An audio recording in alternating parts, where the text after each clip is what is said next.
Hello everyone, welcome to the session. तो SBI PO 2025 5 मई 2025 आज मेंस एग्जाम था। तो इस वीडियो में हम एक प्रॉपर एनालिसिस करेंगे कि आपका पेपर कैसा आया था। हम कंपोनेंट वाइज आपको बताएंगे कि डाटा एनालिसिस एंड इंटरप्रिटेशन वाले पार्ट में किस टाइप के क्वेश्चन थे, रीजनिंग में कैसे क्वेश्चन थे, जीए में कैसे क्वेश्चन थे, ऑब्जेक्टिव जो पार्ट है इंग्लिश वाला उसमें कैसे थे, और डिस्क्रिप्टिव में कैसे क्वेश्चन थे। तो इस वीडियो को एंड तक देखिएगा, क्योंकि ये वीडियो जो बच्चे पेपर दे के आए हैं सिर्फ उनके लिए इम्पोर्टेंट नहीं है। अगर आप उनमें से एक हो जो आने वाले एग्जाम के लिए प्रिपरेशन कर रहे हो, अभी आपने देखा भी होगा पिछले 1-2 दिन में कि एसबीआई 18,000 नई रिक्रूटमेंट करने वाला है, जिसमें पीओ की भी लगभग 3,000 वैकेंसीज होंगी, क्लरिकल स्टाफ होगा 14,000 और 1,000 जो भी उनको चाहिए स्पेशलिस्ट पोस्ट के लिए वो सब होगा। तो ये वीडियो एंड तक देखना, क्योंकि अगर आप एग्ज़ाम की तैयारी करोगे तो आपके पास जो करंट एग्ज़ाम है उसकी इन्फॉर्मेशन होनी ज़रूरी है, और सो दैट आप एक आइडिया ले पाओगे आने वाले एग्जाम की तैयारी कैसे करनी है। और तैयारी कहाँ से करनी है उसके लिए हमारे आप बैंक महापैक के कोर्स से भी जुड़ सकते हो।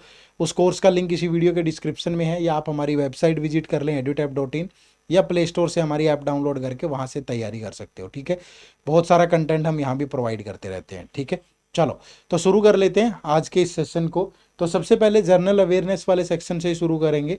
मैं गुरकीरत सर को बुलाऊंगा, वो 1 बाय 1 आपको बताएंगे कि आज के एग्जाम में जीए के कैसे क्वेश्चन थे, कौन से एरिया से ज़्यादा पूछे गए थे, तो सब डिटेल में जानेंगे। ठीक है, तो over to Gurkirat sir. Thank you sir. तो दोस्तों, अगर सबसे पहले मैं आपको बात करूं कि जनरल अवेयरनेस के सेक्शन में इंपॉर्टेंट पॉइंट क्या था, तो देखिए सबसे पहले बात अगर मैं बात करूं तो जैसा कि क्लरिकल और पीओ में मेन फर्क क्या आता है कि यहाँ पे कहीं ना कहीं फाइनेंशियल अवेयरनेस के क्वेश्चन ज़्यादा देखने को मिलते हैं एज कम्पेयर टू क्लरिकल। और दूसरा बात क्या था कि यहाँ पे आपको जितनी भी रिसेंट डेवलपमेंट्स आरबीआई ने की हैं, मेजर डेवलपमेंट्स, उन सब पे ही उन्होंने क्वेश्चंस जो है वो आपसे पूछे हैं। तो सबसे पहले अगर मैं बात करूं ओवरऑल पेपर, तो दोस्तों ओवरऑल पेपर जो है आपका, हम कह सकते हैं वो मॉडरेट टू डिफिकल्ट की रेंज में रहेगा। बिकॉज अगर आपने प्रिपरेशन किया तो क्वेश्चन इतने ज्यादा स्ट्रेट फॉरवर्ड भी नहीं, कहीं ना कहीं उन्होंने बैकग्राउंड से सवाल जो है पूछे गए थे। और यहाँ पे अगर मैं मंथ्स की बात करूं तो दोस्तों मेजॉरिटी ऑफ क्वेश्चंस जो हमें पता चले, जो अपने बच्चों से बात हुई है, वो लास्ट 3 मंथ से ही ज्यादा जो क्वेश्चन है वो पूछे गए हैं, यानी कि फेब मार्च अप्रैल से ही मेजॉरिटी ऑफ सवाल आपके पेपर में देखने को मिले हैं। तो कुछ इंपॉर्टेंट क्वेश्चंस हमारे पास यहाँ पे अवेलेबल हैं। मैं ये तो नहीं कह रहा कि सारे क्वेश्चंस अवेलेबल हैं, क्योंकि दोस्तों मेमोरी बेस्ड आप पेपर दे के आए तो सारे क्वेश्चन तो नहीं बच्चे बता पाए, पर जितने भी क्वेश्चन मुझे यहाँ पे मिले हैं वो मैं आपके साथ डिस्कस करूंगा। ठीक है, चलिए सबसे पहले बात करते हैं। तो क्वेश्चन आया था ब्रिक्स के ऊपर। देखिए ब्रिक्स बहुत इंपॉर्टेंट है, हमने डिस्कस किया था कि ब्रिक्स जो है इंडोनेशिया नया मेंबर बना है, और उसके साथ इंपॉर्टेंट क्या था, ब्रिक्स का नाइजीरिया क्या बना था, पार्टनर कंट्री बना था। और वहीं यहाँ पे सवाल पूछा गया था कि ब्रिक्स का नया पार्टनर कंट्री कौन है, जिसका आंसर था नाइजीरिया। ठीक है जी। अब देखिए क्वेश्चन डायरेक्ट नहीं पूछा, सबको एक्सपेक्टेड था कि ब्रिक्स के नए मेंबर पर सवाल आएगा, बट क्वेश्चन उन्होंने ब्रिक्स से कहीं ना कहीं पूछा कि पार्टनर कंट्री कौन है। फिर दोस्तों इंटर मिनिस्ट्रियल पैनल कमेटी बनी है कोई फिनटेक के ऊपर, उस पर सवाल पूछा था। देन उन्होंने पूछा था यूविन पोर्टल के ऊपर एक क्वेश्चन था, एग्जैक्ट क्वेश्चन क्या है अभी नहीं पता, तो प्लीज आप हमें कमेंट सेक्शन में जरूर बताइए कि एग्जैक्ट क्वेश्चंस क्या हैं। और अगर कोई और भी क्वेश्चन जो आपके माइंड में है जो शायद हम यहाँ पे कवर नहीं करवा पाए, तो प्लीज दोस्तों कमेंट में जरूर बताइए, ताकि हम आपके लिए बेटर जो आपका आप कह सकते हैं डिटेल्ड पेपर जो है वो बना सके। ठीक है, चलिए अगला क्वेश्चन आ रहा है दोस्तों, WMA वेज एंड मीज एडवांस लिमिट जो है वो सेंट्रल गवर्नमेंट के लिए बढ़ा दी गई थी 1.5 लाख करोड़ रुपया। बेसिकली इस साल की जो फर्स्ट हाफ की लिमिट है वो इतनी थी।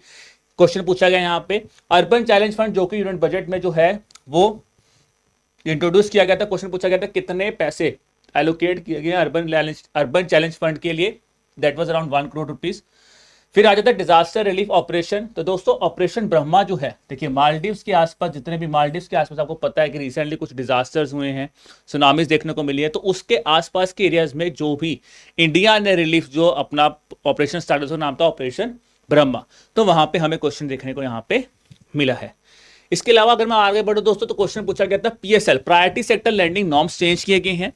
हम लोग डिस्कस भी कर रहे थे कि PSL को जितना ज्यादा आप पढ़ सकते हैं प्लीज अच्छी तरह पढ़िए। तो यहाँ पे सवाल क्या पूछा गया है कि प्रायोरिटी सेक्टर लैंडिंग में कौन इनमें से PSL का सेक्टर नहीं है। ठीक है, हमने पढ़ा था कि रिन्यूएबल एनर्जी होगा, हाउसिंग होगा, एग्रीकल्चर होगा, अलाइड एक्टिविटीज आती हैं, कहीं ना कहीं हमारी हाउसिंग आता है। ठीक है ना, तो वो प्रोमिनेंट सेक्टर्स हमने पढ़े थे। क्वेश्चन यहाँ पे कौन सा नहीं है। अब अगेन आपका यहाँ पे मैं चाहूंगा कि प्लीज आप बताइए कमेंट सेक्शन में कि एग्जैक्ट क्वेश्चन क्या था और इसका आंसर क्या था, बिकॉज विद एन ऑप्शन हम यहाँ पे, ये क्वेश्चन विद ऑप्शन ही हो सकता है। फिर पूछा गया दोस्तों प्रायोरिटी सेक्टर लैंडिंग के ऊपर ही कि कौन से बैंक्स पे अप्लाई नहीं होती है। अगला क्वेश्चन ये था कि जो एटीएम विड्रॉल फी, आरबीआई ने रिसेंटली क्या किया, एटीएम विड्रॉल फी को चेंज किया है। क्वेश्चन पूछा था एटीएम विड्रॉल फी कितनी कर दी गई है, वो कर दी गई है 23 रुपए।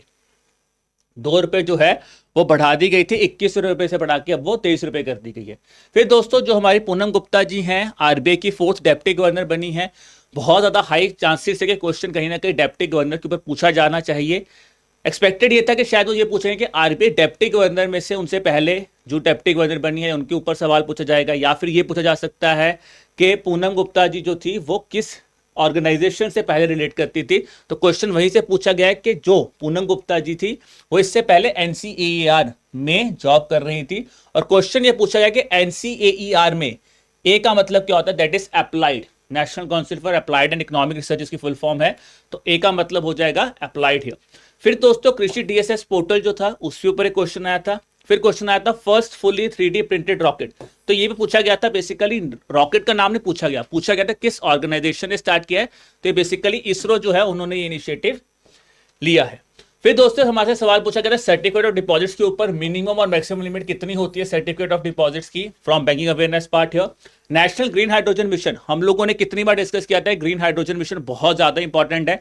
पर देखिए क्वेश्चन यहाँ पे कितना बड़ा ट्रिक उन्होंने आपके साथ खेला है। उन्होंने ग्रीन हाइड्रोजन मिशन में टारगेट या रिसेंट डेवलपमेंट पूछने की बजाय पूछा यह कि नेशनल ग्रीन हाइड्रोजन मिशन जो है वो किस सस्टेनेबल डेवलपमेंट गोल के साथ रिलेट करता है। तो अफोर्डेबल क्लीन एनर्जी के नाम से आपका सस्टेनेबल डेवलपमेंट गोल है, जहां से नेशनल ग्रीन हाइड्रोजन मिशन आपका रिलेट करता है। फिर दोस्तों करंट अकाउंट डेफिसिट पूछा गया था। बेसिकली Q3 का करंट अकाउंट डेफिसिट जो है रिसेंटली रिलीज हुआ था। अब पूछा गया था करंट अकाउंट डेफिसिट जो रिसेंट डाटा रिलीज हुआ है उसको कंपेयर किया गया था पिछले ईयर के साथ। फिर दोस्तों यूनेस्को मेमोरी ऑफ रिकॉर्ड्स में बेसिकली मनुस्क्रिप्ट जो है वो हमारी ऐड हुई थी। ये अभी की न्यूज है, अप्रैल में, हमने कुछ टाइम पहले ही पढ़ी थी। और क्वेश्चन यहां से पूछा गया था कि टोटल इंडिया ने कितने जो हैं आपके डॉक्यूमेंट्स को बेसिकली यहां पे नॉमिनेट किया गया था, तो यहां पे आंसर आ जाएगा 13। ठीक है जी। अगला क्वेश्चन है दोस्तों rank of India in artificial intelligence, ठीक है, एआई इंडेक्स के ऊपर इंडिया का रैंक क्या है, ये हमसे सवाल पूछा गया था। Then if I go further on तो क्वेश्चन पूछा गया था कि बल्क डिपॉजिट लिमिट कितनी है, प्रधानमंत्री मत्स्य संपदा योजना, राष्ट्रीय गोकुल मिशन और डिजिटल फ्रॉड विक्टिम्स को क्या होते हैं। ये कुछ प्रोमिनेंट क्वेश्चंस हैं जो कि आपके जनरल अवेयरनेस सेक्शन से पूछे गए हैं। बाकी दोस्तों और कितने क्वेश्चन पूछे गए उसके लिए अगेन मैं आपसे रिक्वेस्ट करूंगा आप प्लीज हमें कमेंट सेक्शन में जरूर बताइए ताकि हम आपकी और भी यहाँ पे हेल्प कर सके। अब आगे दोस्तों हम डिस्कस करेंगे रीजनिंग सेक्शन के बारे में, जहां पे मेघना मैम आपको बताएंगी कि क्या क्वेश्चन किस तरह का पेपर आपका रीजनिंग में आया है। सो हेलो दोस्तों, तो आई होप आप सभी का पेपर अच्छा गया होगा। जैसे कि देखो पेपर के दिन डिफरेंट ओपिनियंस होते हैं, किसी का अच्छा जाता है, किसी को लगता है कि कैसा गया होगा और डिफिकल्ट पेपर आया है या फिर नॉर्मल पेपर आया है। ठीक है, काफ़ी स्टूडेंट होते हैं जिन्होंने अच्छा पढ़ा होता है तो वो बोलते हैं कि सही था पेपर। ठीक है, काफ़ी स्टूडेंट ऐसे होते हैं जिन्हें लगता है कि डिफिकल्ट भी पेपर था। तो हम एक लेके चलेंगे कि भाई जो आपका मेंस का रीजनिंग का पार्ट होता है वैसे तो डिफिकल्टी होता है। ठीक है, सो आपके पूरे यहाँ पे हर एक क्वेश्चन जो है आपका 1.5 मार्क्स का आया था। ठीक है, जिसमें आपका पता है आपको एसबीआई पीओ मेंस का पैटर्न चेंज हुआ था। और यहाँ पे अगर हम बात करें क्रिटिकल रीजनिंग की, ठीक है, तो क्रिटिकल रीजनिंग से भी आपके क्वेश्चंस आए हुए थे, जिसमें आपके 8 to 9 क्वेश्चंस क्रिटिकल रीजनिंग से थे। ठीक है, एक आपका इसमें सिटिंग अरेंजमेंट से भी क्वेश्चन था।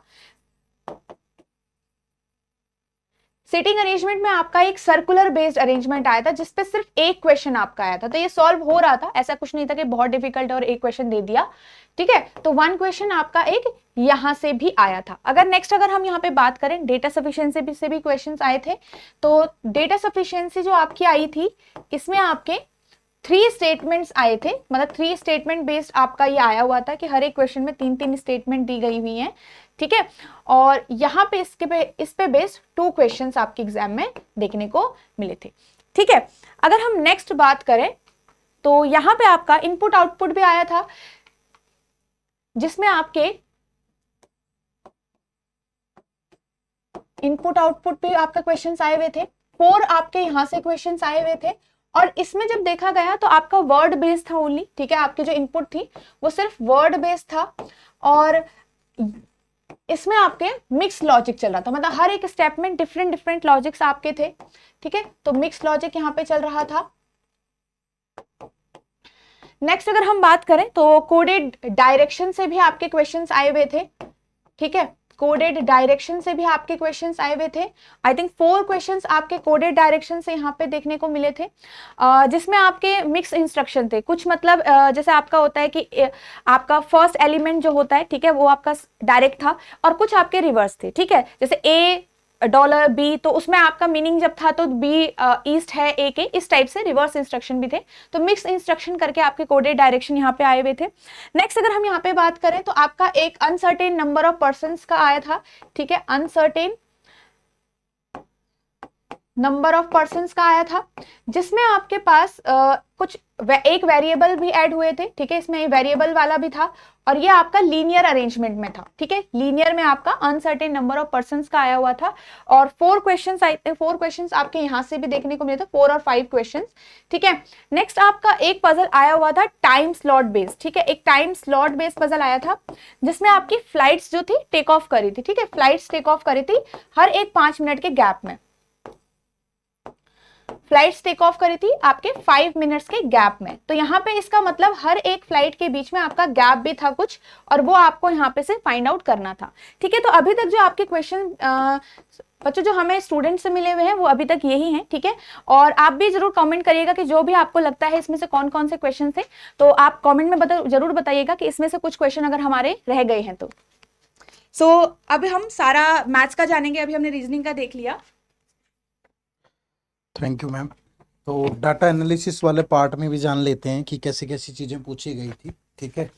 तो वैसे तो पेपर जो है वो मतलब एक्सपेक्टेड लाइन पे था, मुश्किल तो आता है, इसमें कोई दो राय नहीं है कि पेपर टफ नहीं आता है, बट उस टफ पेपर में भी जो बच्चा थोड़ा पेशेंस के साथ चीज़ों को हैंडल करता है तो वो यहाँ भी कर पा रहा था, ऐसा नहीं है कि वो कर नहीं पा रहा था। तो कहाँ कहाँ से कितने क्वेश्चन पूछे गए, ठीक है, ये सारी चीज़ें थोड़ा सा डिटेल में समझ लेते हैं एक बार।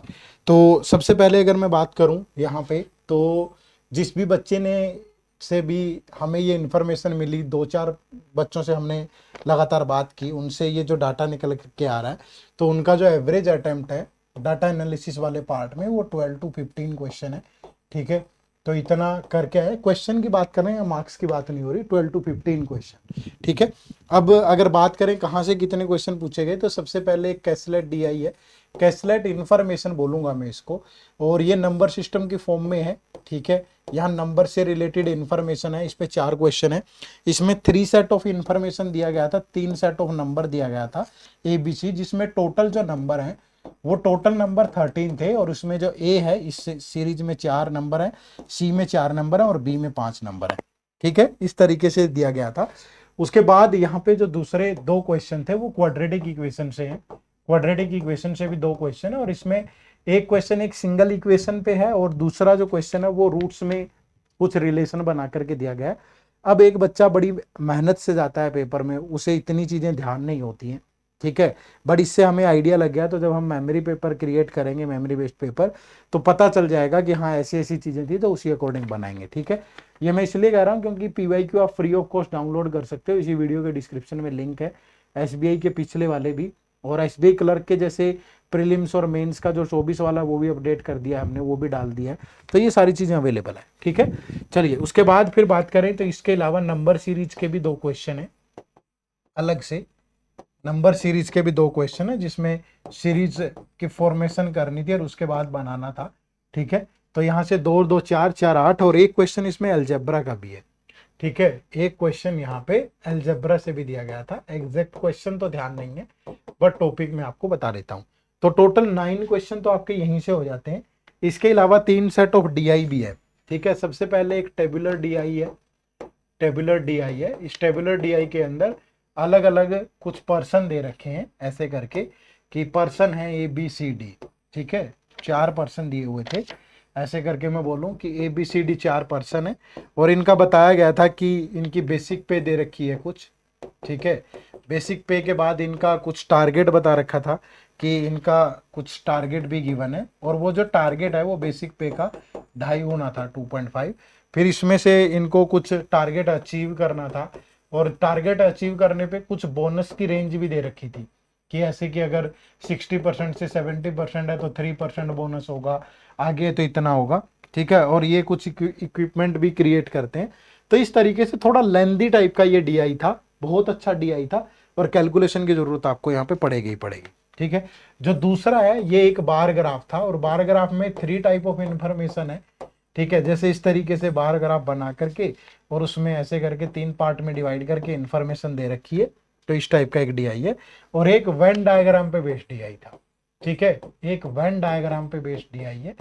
तो ये 3 DI तो यही हो जाते हैं आपके। तो 15 और 9 24 क्वेश्चन लगभग यहाँ से बन गए। उसके बाद कुछ क्वेश्चन, जैसे एक क्वेश्चन टाइम एंड वर्क से है, ठीक है, एक क्वेश्चन बोट एंड स्ट्रीम से है, और एक क्वेश्चन क्वांटिटी 1 और क्वांटिटी 2 टाइप भी दिया हुआ है। तो टोटल मिलाकर के कुछ ऐसी इन्फॉर्मेशन ही हमें पता चली है। 30 के 30 क्वेश्चन तो एक बच्चे के लिए भी उसे अपना पेपर करना है, ठीक है, तो वो नहीं बता पाएगा। बट जो जो भी इंफॉर्मेशन हमें पता चली उसके अकॉर्डिंग आपको हमने यहाँ पे बता दिया, सो दैट आप आने वाले एग्जाम के लिए भी प्रिपेयर रहें। ठीक है ना। चलो, तो अब ये तो था GA रीजनिंग और क्वांट वाला सेक्शन। अब इंग्लिश और डिस्क्रिप्टिव इंग्लिश में कैसा पेपर था वो नरवीर सर आपके साथ डिस्कस करेंगे। तो over to Narveer sir. Guys, English का पेपर अगर हम बात करें तो काफ़ी बच्चों के लिए अगर हम तो 2 सेक्शन थे, ऑब्जेक्टिव था और डिस्क्रिप्टिव था, तो दोनों की ही बात करेंगे। यहाँ पे देखेंगे कि क्या क्वेश्चन आए थे, कैसे क्वेश्चन बने थे और उनमें क्या चीज़ें थी जो आपको फोकस करनी थी।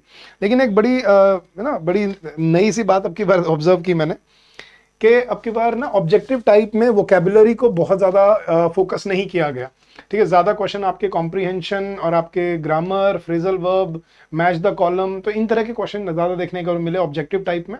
और डिस्क्रिप्टिव की बात करें तो पहली बार डिस्क्रिप्टिव आया था और चारों तरह के क्वेश्चन देखने को मिले वहाँ पे।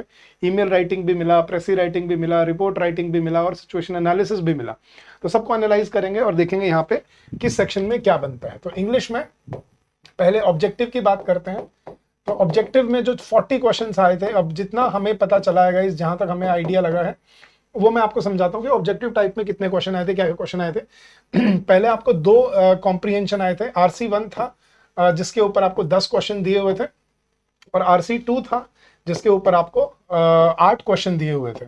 अगर इनके टॉपिक्स की बात करें तो जितना हमें पता चला है, पहले RC का टॉपिक था हेट ऑन सोशल मीडिया के ऊपर, कि जर्मनी में मतलब ये उसका बताया हुआ था कि कोई जर्मनी उसको कॉपी कर रहा है और उसमें देखा जा रहा है कि सोशल मीडिया पे कैसी उनको मतलब क्रिटिसिज्म देखने को मिलता है। तो एक तो इसके ऊपर था, और एक नेक्स्ट था आपका OED के ऊपर। आई थिंक ये ऑक्सफोर्ड इंग्लिश डिक्शनरी के से रिलेटेड है, but I am not sure. जहाँ तक मुझे बताया बच्चों ने वो OED के ऊपर था। तो ये 2 पैसेज आए थे सबसे पहले तो आपको, फिर उसके बाद आपको एक क्लोज टेस्ट दिया गया था। अब ये क्लोज टेस्ट में बड़ा सरप्राइजिंग था आपकी बार वोकैबुलरी, और ये भी खास बात है रीडिंग कॉम्प्रीहेंशन में भी गाइस अब की बार उन्होंने कोई वोकैबुलरी का क्वेश्चन नहीं पूछा, कोई सिनोनिम्स एंटोनिम्स नहीं पूछे। ठीक है, सीधा आपको या तो डायरेक्ट क्वेश्चन थे या फिर आपके इन्फ्रेंशियल क्वेश्चन थे जो कि आपको पैसेज के पढ़ के ही करने थे। तो अब की बार सिनोनिम एंटोनिम वाले क्वेश्चन इसमें नहीं आए। क्लोज टेस्ट में भी सरप्राइजिंगली गाइस जो वोकैबुलरी का टेस्ट होता है, इसमें भी उन्होंने जो क्वेश्चन दिए थे वो सारे फ्रेजल वर्ब्स के ऊपर बना के दिए थे। तो फ्रेजल वर्ब्स अब की बार देखने को मिली, और इसके ऊपर उन्होंने 5 क्वेश्चंस बनाए हुए थे क्लोज टेस्ट के अंदर। तो ये था आपका 3rd क्वेश्चन क्लोज टेस्ट आपका। आगे बढ़ते हैं गाइस, फिर आपको फिर मैच द कॉलम के ऊपर आपको एक आया हुआ था। ये कुछ बच्चे कह रहे थे कि सर ये थोड़ा मुश्किल था, कि सर ये हो नहीं रहे थे कनेक्ट। तो ये मैच द कॉलम वाले जो 3 क्वेश्चन आए थे ये थोड़े से ट्रिकी बताया बच्चों ने कि सर ये नहीं बन रहे थे, बट बाकी क्वेश्चन आई थिंक बड़े आराम से बन रहे थे। तो मैच द कॉलम के 3 क्वेश्चन आए थे। फिर उसके बाद सेंटेंस रीअरेंजमेंट के ऊपर उन्होंने 3 क्वेश्चन दिए हुए थे। तो एक सेंटेंस को उन्होंने 4 पार्ट में ब्रेक किया हुआ था और उसको उन्होंने रीअरेंज करने को बोला था। तो सेंटेंस रीअरेंजमेंट के ऊपर भी उन्होंने 3 क्वेश्चंस दिए थे यहाँ पर। अगर हम फिर एक ट्रिपल कॉलम वाला एक क्वेश्चन आया था। ये आसान था, ये बच्चे कह रहे थे सर ये हो पाया था, ये कर लिया था उन्होंने आराम से। तो ट्रिपल कॉलम वाले के ऊपर भी उन्होंने 3 क्वेश्चन आज दिए थे। फिर वर्ड रीअरेंजमेंट, वर्ड रीशफल बोल लो इसको, आपको 5 वर्ड बोल्ड करके दिए हुए थे और उनको हमें रीशफल करके सही जगह पे करना था। ज़्यादा मुश्किल नहीं थे, तो ये डुएबल थे। वर्ड रीशफल के ऊपर उन्होंने 5 क्वेश्चंस दिए थे।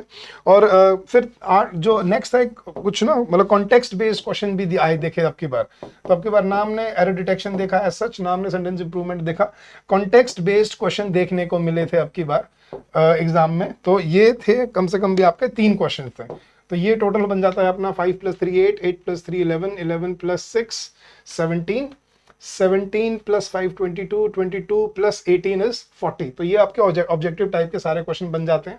अगर हम बात करते हैं डिस्क्रिप्टिव इंग्लिश की, चलिए गाइस, तो डिस्क्रिप्टिव इंग्लिश में अब की बार क्या आया था, अब की बार बिल्कुल नया पैटर्न था डिस्क्रिप्टिव इंग्लिश में देखने वाला। और जो बच्चों को थोड़ा सा सरप्राइज करने वाला था, तो हमने एक्सपेक्ट किया भी था कि अब की बार कुछ नया आने वाला है और बच्चे उसी में कहीं ना कहीं थोड़ा बहुत कंफ्यूजन या थोड़ा पैनिक कर सकते हैं, तो उसके लिए आपको प्रिपेयर पहले कर लेना चाहिए था। लेकिन जो चारों क्वेश्चन देखने को मिले, सबसे पहले आपको प्रेसी राइटिंग के ऊपर क्वेश्चन दिया हुआ था। मैं आपको सबकी वर्ड लिमिट बताता चलूंगा कि किस क्वेश्चन में कितनी वर्ड लिमिट उन्होंने डिमांड की थी, और टॉपिक बताता चलूंगा। तो सबसे पहले उन्होंने आर्टिफिशियल इंटेलिजेंस के ऊपर एक एआई के ऊपर, आर्टिफिशियल इंटेलिजेंस के ऊपर उन्होंने प्रेसी दी थी। और सिर्फ आर्टिफिशियल इंटेलिजेंस नहीं, इसके positive and negative impact discuss हुए थे कि इससे जॉब्स पे इम्पैक्ट होगा, लेकिन इससे नई जॉब्स भी बनेंगी। तो ये दोनों चीजें उन्होंने यहाँ पे डिस्कस की थी, पॉजिटिव और नेगेटिव दोनों पॉइंट यहाँ पे डिस्कस हो रहे थे। तो ये इसकी आपने 130 वर्ड में इसकी आपको प्रेसी बनाने को दी गई थी। तो 130 words was the word limit for your प्रेसी writing.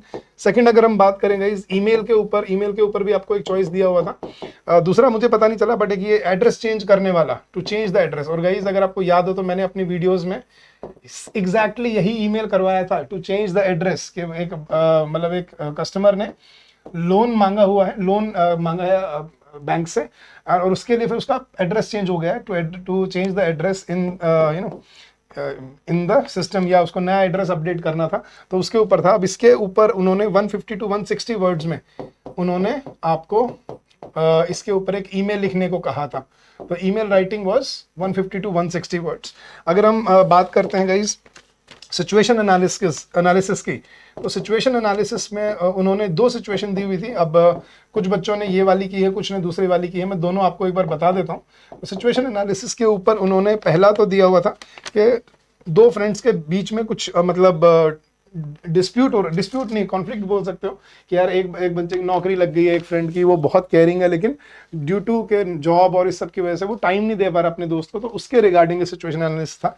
तो बिटवीन 2 फ्रेंड्स के ऊपर ये दिया हुआ था कि 2 दोस्तों के बीच में एक मतलब कॉन्फ्लिक्ट हो रखा है एक तरह का, और उसको कैसे आप एनालाइज करते हो। और दूसरा जो उन्होंने दिया हुआ था, complaint against behaviour of A supervisor. तो ये दूसरी चॉइस दी थी कि आपके सुपरवाइजर में सुपरवाइजर जो है उसका बिहेवियर वो बहुत ही रूड हो रखा है, तो कुछ लोग मिलके अगेंस्ट द सुपरवाइजर आप एक कंप्लेंट, फॉर्मल कंप्लेंट लिखनी थी आपने। तो ये इसके ऊपर एक सिचुएशन एनालिसिस जो बनाया हुआ था, तो ये आपको नेक्स्ट सिचुएशन एनालिसिस दिया गया था।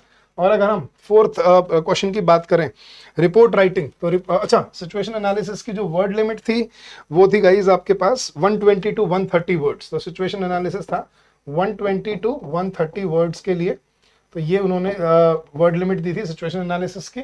और अगर हम बात करते हैं रिपोर्ट राइटिंग की, तो रिपोर्ट राइटिंग भी आई थी अब की बार एग्जाम में, पहली बार देखने को मिली। तो रिपोर्ट राइटिंग में उन्होंने वर्ड लिमिट दी थी आपको सेम वही 120 to 130 वर्ड्स। तो थोड़ा लेंदी कह सकते हैं इस पेपर को, कि लेंदी था बिल्कुल। और एक ये था कि एक सिनेमा हॉल में फायर का इंसिडेंट हुआ है। फायर इंसिडेंट के ऊपर आपने एक रिपोर्ट बनानी थी कि कैसे इंसिडेंट हुआ, क्या कितने लोगों को क्या नुकसान हुआ, क्या इसका एनालिसिस है, क्या इसका समरी है। तो ये आपको दिया हुआ था और 120 to 130 वर्ड्स में आपने लिखना था। तो गाइज ये था आपका SBI PO मेंस 2025 5 मई को जो पेपर हुआ है उसके क्वेश्चंस और उनका डिटेल्ड एनालिसिस। तो सभी आपने क्वेश्चन देखे, जीए के, क्वांट्स के, रीजनिंग के, और अब ये इंग्लिश का डिस्क्रिप्टिव और ऑब्जेक्टिव, ये दोनों पार्ट था। तो गाइज आई होप इस एनालिसिस से आपको अपनी प्रिपरेशन में आगे के लिए हेल्प मिलेगी कि नेक्स्ट टाइम अगर आप प्रिपेयर करोगे तो क्या पेपर आया था, कैसा पेपर आया था, उसका क्या पूरा एनालिसिस था, वो आपको यहाँ देखने को मिला। तो अगर आपको ये अच्छा लगा गाइज तो do like the video and do subscribe to the channel if you have for the first time. और गाइज हमारा एक महा बैंक पैक जो हमने लॉन्च किया है सभी बैंकिंग एग्जाम्स के लिए, चाहे वो SBI क्लर्क हो, SBI PO हो, IBPS PO हो, IBPS क्लर्क हो, या RRB क्लर्क, RRB PO, सभी बैंकिंग बेस्ड एग्जाम्स के लिए हमने कोर्स निकाला है स्पेशली महा बैंक पैक के लिए नाम से। और वो आप आज से शुरू कर सकते हो, उसमें सारी वीडियोस रिकॉर्डेड में अवेलेबल हैं आपके पास। साथ साथ हर चैप्टर के कॉन्सेप्ट नोट्स हैं, सेक्शनल टेस्ट हैं, क्विजेज हैं, फिर फुल लेंथ टेस्ट हैं, और अपनी प्रैक्टिस के लिए आपके पास बहुत सारा मटेरियल है उसके अंदर। तो उसका लिंक आपको इस वीडियो के डिस्क्रिप्शन में भी मिल जाएगा, नहीं तो आप सीधा हमारी वेबसाइट www.edutab.in पे जाके भी उसको आप सर्च कर सकते हो और आप जान सकते हो कि उसके अंदर क्या क्या डिलीवरेबल्स आपको दिए हुए हैं। So guys thank you so much for this analysis, for sparing your precious time. I wish you all the very best, keep your fingers crossed for the result and let's hope for the best. So thank you once again and happy learning to all of you. Bye bye, take care.